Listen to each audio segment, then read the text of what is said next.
A millionaire leaves a safe open to trap his maid, but her response brings him to tears.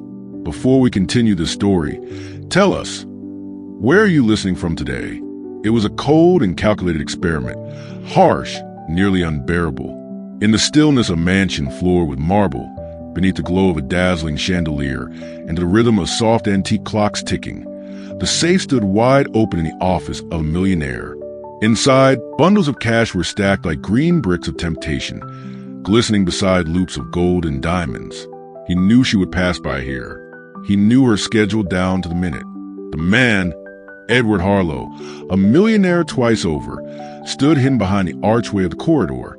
His eyes weren't narrowed in anger, but in silent anticipation of what was about to happen. And yet, as he watched his maid step into the room and stop in front of the open safe, he never imagined that what would unfold in the next few minutes would break him completely and open a heart he didn't even realize was still beating. So if you believe in second chances, in the quiet power of kindness, and in a noble character that can still change a life, pause now, like this video. Subscribe to Heart of the Story and share this message. Let the world know that honesty still lives, in places where no one's looking. Her name was Rosalind. She was 32, slim, reserved, with deep brown eyes that carried a burden of untold stories. She had only been working at the Harlow estate for 7 months, a widow, mother of 2 little girls, caring for a mother battling cancer. Rosalind was one of those who walked through pain silently. She arrived every morning before sunrise, tied back her dark hair into a neat bun, put on her simple uniform, and began her duties without complaint or delay. To most people, she was invisible, a shadow behind silver trays and polished marble. But to Edward Harlow, the reclusive millionaire who had inherited a fortune yet never found peace, Rosalind was a mystery that began to unsettle him. Edward had spent most of his life building and protecting his empire. He had lied, cheated, and used people. His ex-wife had taken half his wealth in the divorce. Former employees had embezzled. Friends had turned into opportunists. So he built steel walls around his vault and around his heart. But when Rosalind arrived, there was something different about her. She wasn't nosy. She didn't ask questions. She never lingered in any room longer than necessary. And by all accounts and background checks, she was spotless. So clean it hurt to believe. What bothered Edward the most was her honesty. Too pure to be trusted. So he planned a test. On a Wednesday morning, just before her scheduled time to clean the office, Edward ordered the vault to be left open. He instructed the security team to disable the corridor cameras temporarily. No one would know what happened, except him. He wanted to see what Rosalind would do when faced with an impossible temptation. Would she hesitate? Would she take something? Or was she truly as upright as she appeared? At exactly 8:45 a.m., Rosalind entered the room. She didn't notice the safe at first, not until sunlight hit the steel door, casting a reflection on the polished floor. She froze mid-step, the broom frozen in her gloved hand. She looked at the open vault, then quickly toward the hallway. No one, only silence. Her breath stopped in her chest.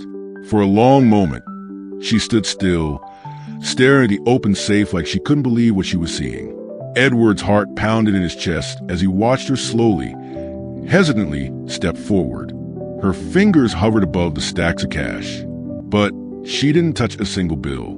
Instead, Rosalind pulled a soft cleaning cloth from the pocket of her apron and began to gently wipe the edge of the vault, careful not to move or smudge any of the bundles inside. She didn't count the money. She didn't glance with greed. She simply dusted the steel with the same precision she used on every other surface in the mansion. Then something unexpected happened. Rosalind reached into her pocket and took out a small, folded, worn-out photo.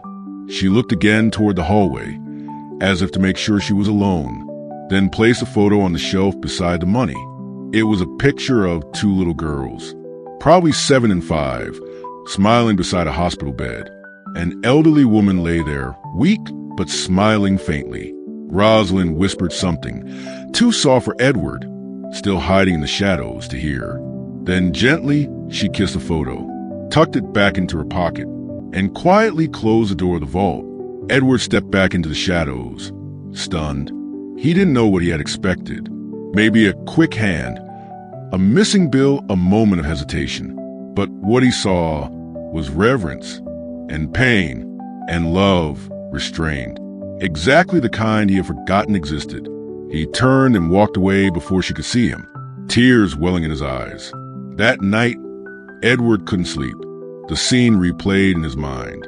The photo, the gentle kiss, the untouched vault, and the weight of it all, pressing down on his chest like a truth he wasn't ready to face. It was no longer about the test. It was about her. He realized he had spent his life believing that this kind of moral purity didn't exist, that everyone was guilty by default, judged through the wounds of his own past. And in doing so, he had nearly blinded himself to the rare goodness that had been quietly standing beneath his own roof. The next morning, when Rosalind arrived, she found an envelope placed on the kitchen counter, addressed to her in Edward's heavy, elegant handwriting. Inside were just a few simple words. Integrity is priceless. So is peace. You've given me both. Your daughters and your mother deserve a life without fear. Please accept what I've included, not as a reward, but as a thank you. Attached was a blank signed check. Rosalind collapsed into the nearest chair, stunned. Tears streamed down her cheeks in silence. Her hands trembled as she folded the letter and pressed it to her heart. In that moment, the weight she had carried for years felt just a little bit lighter. Her mother's treatment, her daughter's school fees, the threat of eviction from their rented apartment, all of it could go away. Not because she begged, not because she stole, but because she chose to do the right thing, even when no one was watching. By the weekend, Edward visited her home for the first time, not as an employer, but as a friend. He sat at her small wooden table, played with her daughters, and brought along a folder filled with documents to help her buy a new home in a safer neighborhood. He offered her a new job, house operations manager, with full benefits and a flexible schedule, so she could care for her family. But more than that, he gave her something rare for a man like him: trust. Sometimes, the greatest tests of character aren't passed with applause, but with quiet choices, made in invisible moments. And sometimes, the richest people in the world aren't the ones with vaults full of money, but those who live with honesty, even when no one is looking. If this story moved you, don't forget to like the video, subscribe to Heart of the Story, and tell us in the comments where in the world you're watching from. We love hearing from you, and thank you for listening to Heart of the Story.